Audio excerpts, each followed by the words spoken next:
Phil Jackson turned 80 years old, and as the most decorated coach in the NBA, he named his 5 greatest NBA players ever. And the list is not what you'd normally expect. Interested to hear your thoughts on this. What's Phil Jackson thinking? Who the hell knows? Nobody knows what Phil Jackson is thinking right now. Is because Phil Jackson's insisting on running all decisions through the triangle metric. Now think of how insane this is. Many experts and fans alike thought he was probably high on LSD when he made that list. But it's way deeper than that. Phil Jackson has coached a number of players who can make a legitimate case for being one of the greatest ever. Talk about Michael Jordan, Kobe Bryant, and even the Big Shaq. But on Phil Jackson's list, there's also Scottie Pippen and Dennis Rodman. And besides these names, even the ranking is unusual. So, why should anyone care? And have an opportunity to three-peat with 3 different teams, I mean, it's unbelievable. At the heart of this team is a rare spirit, Coach Phil Jackson.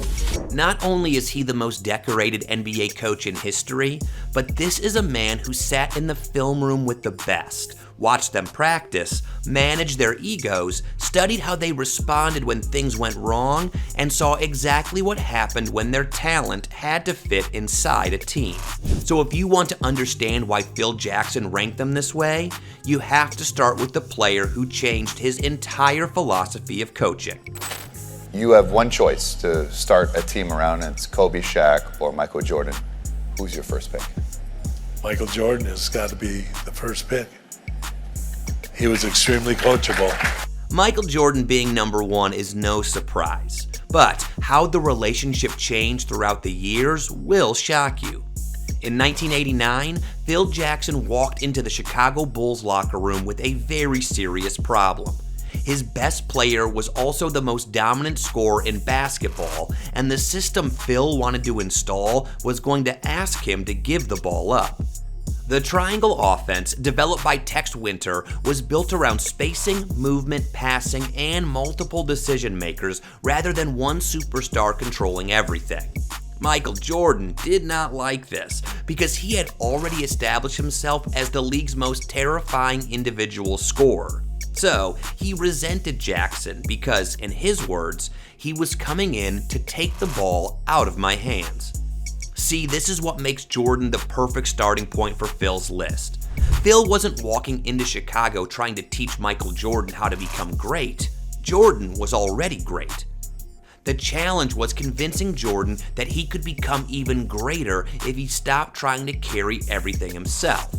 Now, keep that in mind because we will come back to it when we get to Kobe Bryant. So back to Jackson and Jordan. They arranged a private meeting where Phil Jackson essentially asked him to trust the system and share the spotlight when the triangle demanded it. It took a while, but eventually, Michael Jordan bought in. And that decision changed the next decade of NBA history.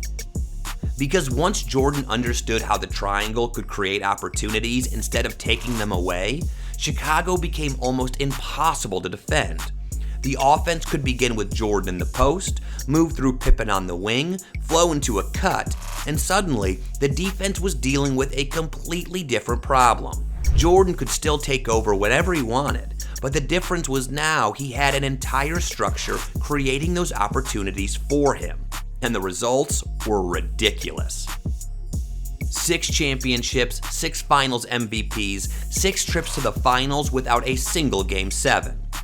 Phil eventually described Jordan as the greatest player I ever had. But what he admired wasn't simply the scoring or the championships. In 11 Rings, Jackson wrote about Jordan's ability to control the emotional climate of an entire team through the sheer power of his presence. That matters because Phil's job was never just drawing up plays. He was managing people. Jordan could be demanding. He could be brutally hard on teammates. He could push people to places they didn't necessarily want to go. But Phil learned how to redirect that intensity instead of trying to eliminate it. And Jordan learned something too. He learned that giving up control didn't necessarily mean giving up dominance. In fact, it helped him dominate even more. That relationship eventually became so strong that decades later, after Phil had coached other greats, he still picked Michael Jordan as his #1 choice. And Phil's explanation was almost more interesting than the choice itself. He called Jordan extremely coachable. That might sound strange when you remember the player who initially didn't want Phil taking the ball out of his hands. But that's the evolution. Jordan didn't become Phil's greatest player because he blindly followed instructions.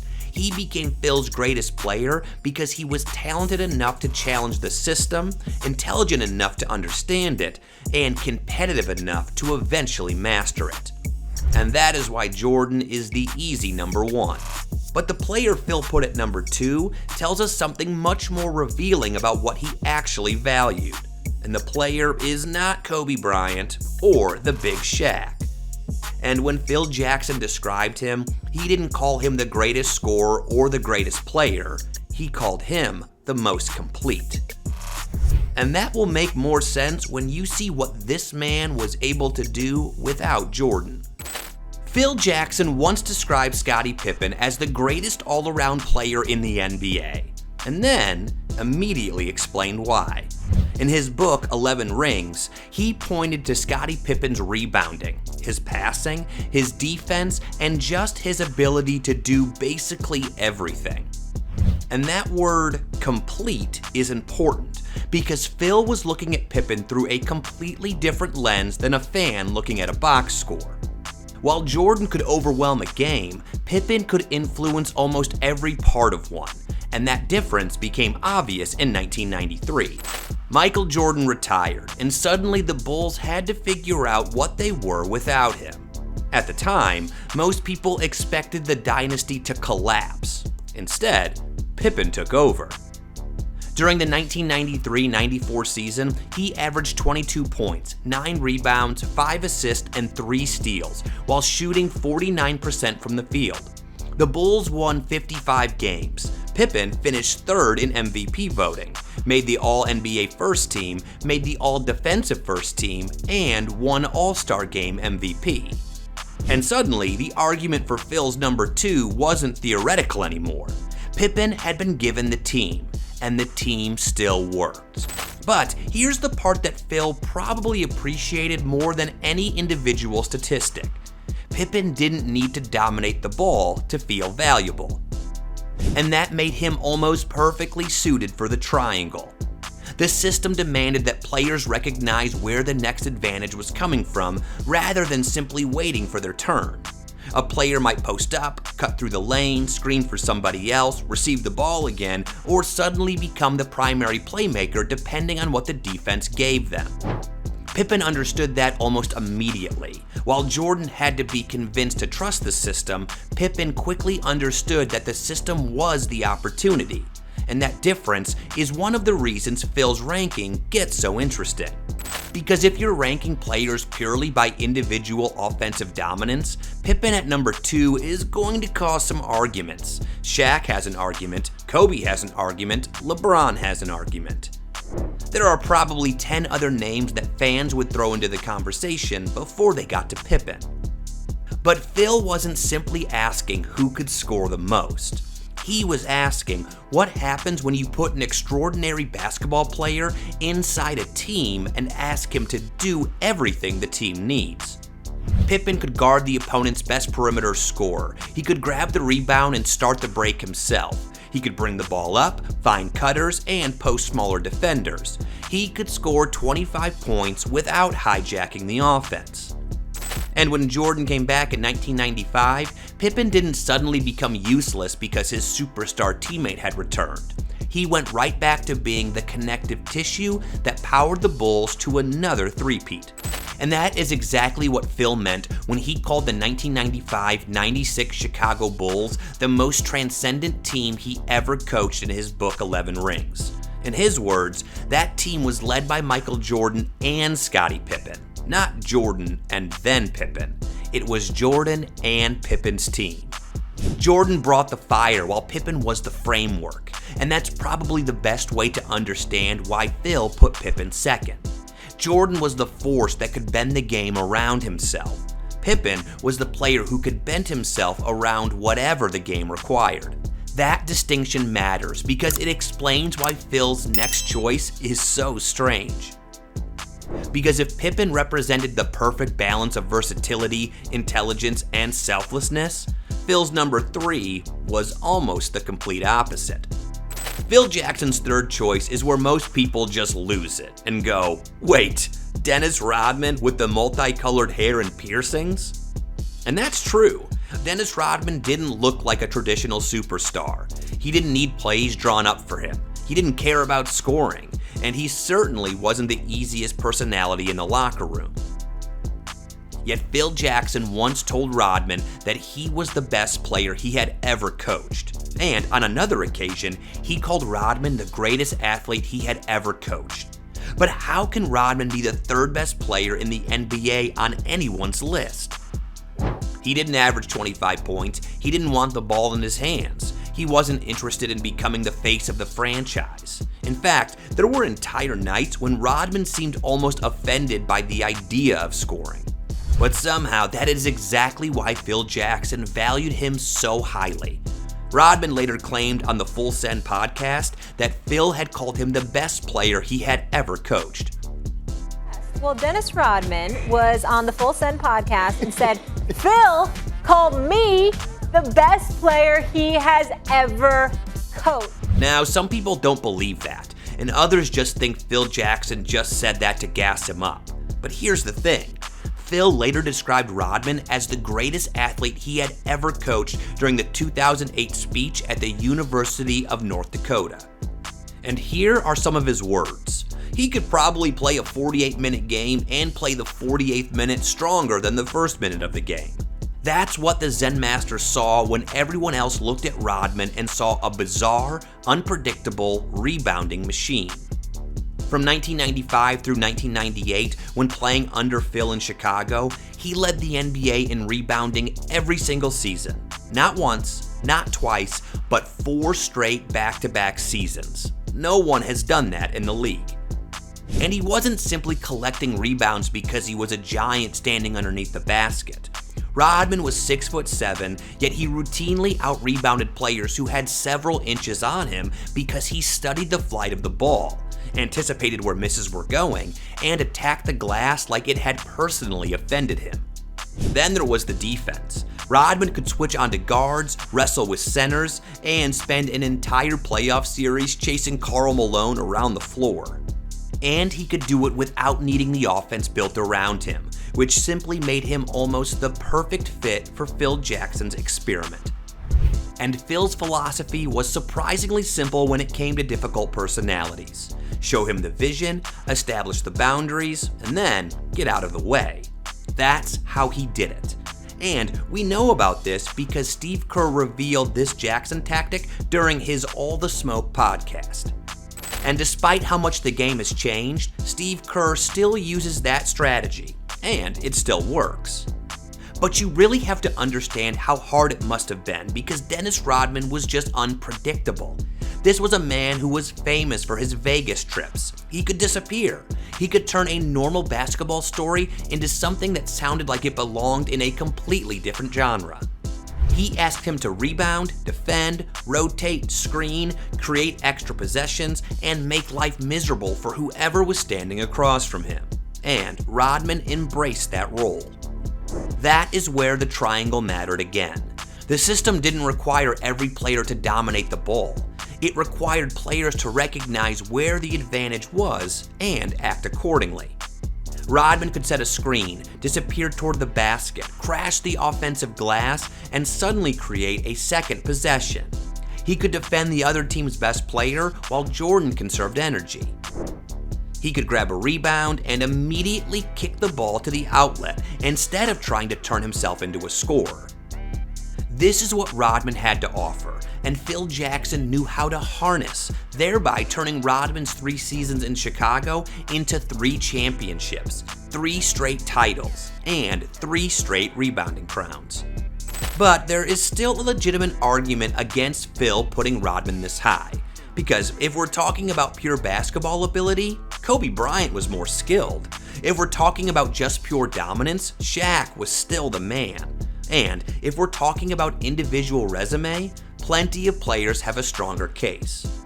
But Phil wasn't necessarily ranking the players on who could do the most things. He was ranking players on who could make the biggest impact on winning within a team. And Rodman is simply the most extreme example of that philosophy. But when Phil was done in Chicago, he had another problem waiting for him in Los Angeles. Because Dennis Rodman was a player you could unleash. Shaquille O'Neal was a force you had to figure out how to point in the right direction. To get under their skin, he knows how to motivate them, he knows how to make them work hard. He knows that if he blasts me in the paper, then I won't respond. I'll just go out and just try to dominate the next game. And he's been doing that the last couple of years, and every now and then I'll say something back, and you people will probably think we have a problem, but we don't have a problem. It's total respect. When Phil Jackson arrived in Los Angeles in 1999, Shaquille O'Neal was already one of the most dominant players alive. However, that dominance hadn't yet produced a championship. And Phil immediately understood something that made Shaq unique. With Shaq, Jackson knew there was no need to create advantage points because Shaq was the advantage. Put a single defender on him, and he could overpower the matchup, send a double team, and suddenly somebody was wide open, or he might even overpower the double team. Phil describes Shaq as an overmatch. And that word is perfect because Shaq didn't just beat individual defenders. He forced entire defenses to change their behavior. That is what made him so valuable inside the triangle. The system could put Shaq in the low post, allow the guards and wings to space the floor, and then let the defense make the first mistake. If they stayed home, Shaq attacked. If they doubled, he passed. If they rotated, the triangle created another passing option. This is the same thing Kobe meant when he said Shaq had everything to be the greatest of all time. But then, knowing what to do with Shaq and getting it done were two separate things. This was a man built like God had decided to give a freight train a basketball career. However, the Zen master still had to figure out a way to get what he wanted from him. And it happened during the 1999-2000 season. During a timeout, Phil asked Shaq a question about Wilt Chamberlain. What do you think was Wilt's greatest accomplishment? Shaq answered with Wilt's absurd statistical records. But Phil took the conversation somewhere else. He told him that Wilt had played every minute of every game. That was the point. If Shaq believed he was the greatest, then he had to play like the greatest, and the greatest players were available. The pep talk worked, and Shaq was unlocked. That season, he averaged 30 points, 13 rebounds, 4 assists, and 3 blocks. Then, he won the regular season MVP, the All-Star Game MVP, and the Finals MVP. All 3 in the same season. It was only the third time a player had accomplished that combination, and Shaq then went on to lead the Lakers to 3 straight championships from 2000 through 2002, winning Finals MVP every time. That wasn't simply Phil making Shaq better. That was Phil figuring out how to turn an already terrifying weapon into the center of a championship system. But there was a catch. Shaq and Kobe Bryant were both trying to occupy the same universe. And Kobe had a real hard time that year and was disrespectful. And so I went in and told the leadership that, even though we were negotiating a contract, that I think that Kobe was uncoachable and he was difficult to handle at this time. Probably wasn't the best coach. I wasn't the best coach for him. Eventually, the friction became impossible to ignore until Phil's job became less about drawing up the perfect play and more about managing 2 megalomaniacs. Kobe tried to leave for Memphis, but eventually it was Shaq who left. And that's important because it stops the Shaq story from becoming some perfect Zen master fairy tale. Phil didn't magically eliminate conflict, but he managed it. Sometimes successfully, and sometimes not. If Phil's rankings were based purely on peak physical dominance, Shaq could probably be much higher. Yet he isn't. He's only 4th, which brings us to the most complicated player on the list. Because Kobe Bryant wasn't simply another superstar Phil coached. Kobe was a player who had to be changed. And I just was like, Kobe, don't take over the ball games. Just, it's not time. He was 21, 22 years of age at the time. That's what he wanted to do, most of all. And so when I came back to coach him when he's 26, 27, a father, and his life had changed considerably, he understood all of that. But what he understood more than anything was about leadership, about being the leader, and how you make other players better, not just about how you make your star shine. Phil Jackson had been familiar with big egos before he met Kobe, but it didn't matter because Kobe presented a different kind of challenge. You see, Kobe didn't just think he could be great. He knew who the greatest was and was sure he was better than him. When Phil first encountered Kobe, he saw an obsessive competitor who wanted to surpass Michael Jordan. There was no room for humility and teamwork in Kobe, so Phil Jackson eventually arranged a meeting between Kobe and his idol, hoping that Jordan would make him understand. But when they met, Phil described the early Kobe as stubborn and hard-headed, and in 11 Rings, he wrote about how Kobe's instinct to isolate himself eventually changed. That evolution is what makes Kobe's place on this list so fascinating. You see, early Kobe wanted to prove he could beat everybody. He didn't want to pass the ball, just like Jordan when Phil first joined the Bulls. But just like Jordan, Jackson's triangle offense demanded that Kobe trust movement, spacing, and the decisions of other players. Sometimes the best play wasn't Kobe taking the shot. Sometimes it was Kobe making the pass. Sometimes it was Kobe setting the action that created the action. And eventually, his teammates stopped looking like people Kobe had to play alongside and started looking like partners. Interestingly, that was the same evolution that happened with Jordan, only it took longer with Kobe. And it is why the post-Shaq versions of Kobe matter so much, because after the Lakers traded Shaq, Kobe still had to prove he could lead a championship team. And suddenly, the Kobe that Phil had spent years developing had the opportunity to show what all of that growth actually meant.